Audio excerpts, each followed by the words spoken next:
Black Lives Matter needs to shut up. Black Lives Matter needs to shut up or change course. Thank you for tuning in today to the Black Political Buzz Network. My name is Laurel. Today's vlog topic or video topic is entitled, The Black Lives Matter Movement Needs to Shut Up or Change Course. Now, we all know that the Black Lives Matter movement basically was launched due to the gross negligence and intentional murder of Michael Brown in Ferguson, Missouri, of Walter Scott in South Carolina, and also of Trayvon Martin. We cannot forget Brother Trayvon Martin. So the Black Lives Matter movement was launched out of gross negligence and the intentional murders of those three black men. And I cannot forget Eric Garner, Brother Eric Garner. So these four black men became the face of police brutality in America. Tamir Rice is also included in that group. But Tamir Rice is not a man, he was a boy. Tamir Rice was a 12-year-old boy. So even though Eric Garner, Trayvon Martin, Walter Scott, and Michael Brown were considered to be young men or men, either adult men or young men, Tamir Rice was a child. He was a boy, a black boy, a child. So these individuals were murdered intentionally by rogue police officers. Not every cop, not every police officer that serves in this nation is a rogue law enforcement officer. Not every police officer has gone rogue. Not every police officer is racist. But there are some bad apples in the barrel. And those few bad apples make all police officers appear to be rogue, racist cops. And that's the kind of cops that murdered Tamir Rice, Trayvon Martin. Trayvon Martin was murdered by a cop wannabe, George Zimmerman. We know that Trayvon Martin was murdered by a cop wannabe, George Zimmerman. So we have Tamir Rice, Trayvon Martin, Eric Garner, Michael Brown, Walter Scott. So because of the outrage, the public outrage over the senseless murders of these 5 unarmed black male human beings, the Black Lives Matter activist movement was launched out of that anger and out of that angst and out of that disgust and despair over the senseless murders of those 5 black male human beings. And the initial objective or purpose of Black Lives Matter was to bring public attention to the police brutality, which a lot of it stems from racism. Because the origin of the police in America, which no one wants to admit or talk about, stems from slave patrols back in the days of slavery, during the slave era in this nation. So we don't want to talk about the origin of the police in this nation. We just want to make it look like, all cops and the police union and the police officers are just here to protect our community, here to protect the public citizens, here to, be a partner with the community. No. The origin of the police force in the U.S. stems from the slave patrols during the slave era in this nation. And a lot of that foundation is still there. A lot of that stigma against black people, it lingers. It's still there, and it's now, re-imaged itself. It's now re-imaged itself in rogue police officers who have hate in their heart against black people. Not all police officers are racist. I said that earlier. Not all officers are bad. Not all officers are racist. But the police union, the Fraternal Order of the Police, and also, I'm saying it again, the Fraternal Order of the Police and the origin of the police in this country stems from the slave patrols. And we don't want to admit that. Congress doesn't want to admit that, but they know it's true.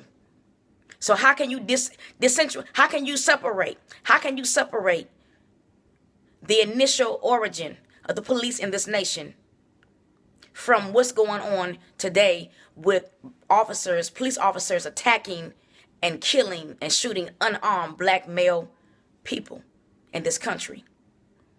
They're connected. They're linked. And they won't change unless Congress makes a difference, which they have not, especially under the Obama administration. Because President Obama just recently signed some kind of blue light act, law, whatever, which gives police officers more protection and more authority to go out there and not enforce the law according to the Constitution. President Obama basically signed a law, that will give police officers more authority to go out there and harm unarmed black citizens if they're racist.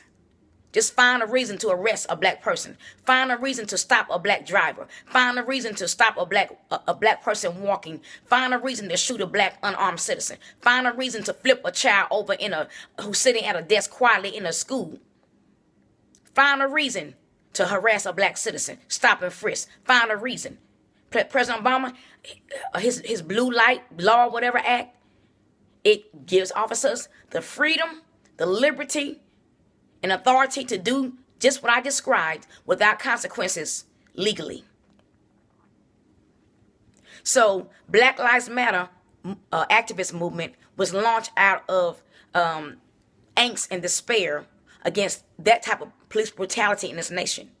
So their initial objective was good. Their initial objective was good.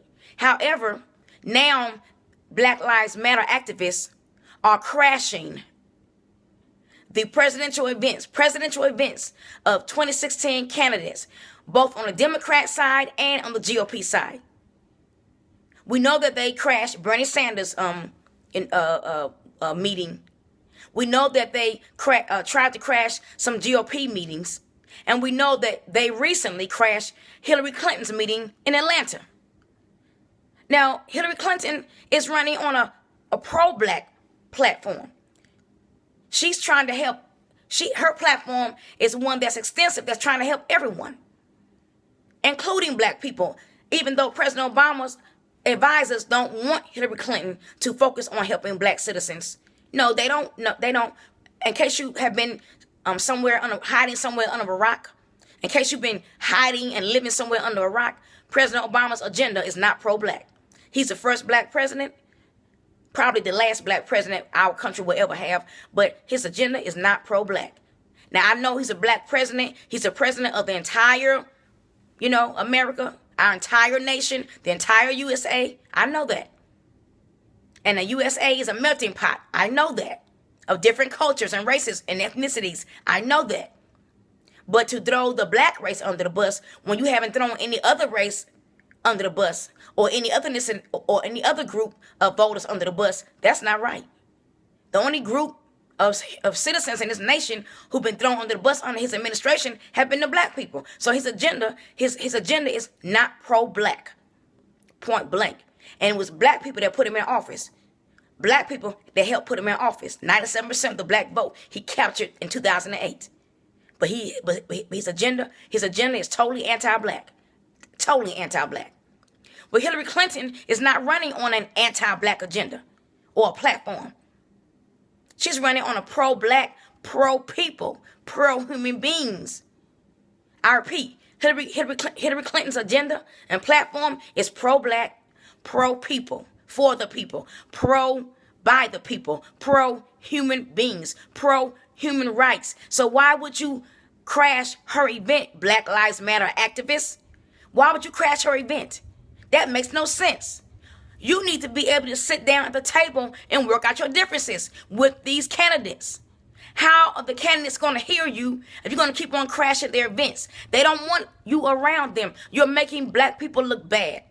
Black Lives Matter activists, you've lost your focus. I repeat, Black Lives Matter activists, you've lost your focus. No one is going to want to hear you now. when you're crashing events of people who are actually trying to help you? How are you going to say that you're trying to help the black race when you're crashing events at Hillary Clinton's events or any candidate's events? I don't care if it's a GOP candidate. Sit down and talk to those people face to face in a private setting. But to go and crash their event, that doesn't make any sense at all. It's just stupid and senseless. So at this point, I can no longer, and I've been an advocate of Black Lives Matter. I've been an advocate, but no longer. Because you're making us look bad. You're killing the objective. No one is going to take us seriously. No one is going to take us seriously. No one will take black voters seriously if you keep doing what you're doing, crashing the events of people who really are trying to help you. So Black Lives Matter activists, it's time for you to sit down, shut up, or change course. Sit down, shut up, or change course. Sit down and talk to the candidates. Don't crash their events. That's not going to help you, your cause, and it's not going to help black people, and it's definitely not going to help the families. It's definitely not going to give justice to. It does not give justice to the families of Eric Garner, Trayvon Martin, Walter Scott, Tamir Rice. It doesn't give justice to those men. Not at all. Doesn't give them justice. Thank you for tuning in to Black Political Buzz. This is Laurel, and goodbye.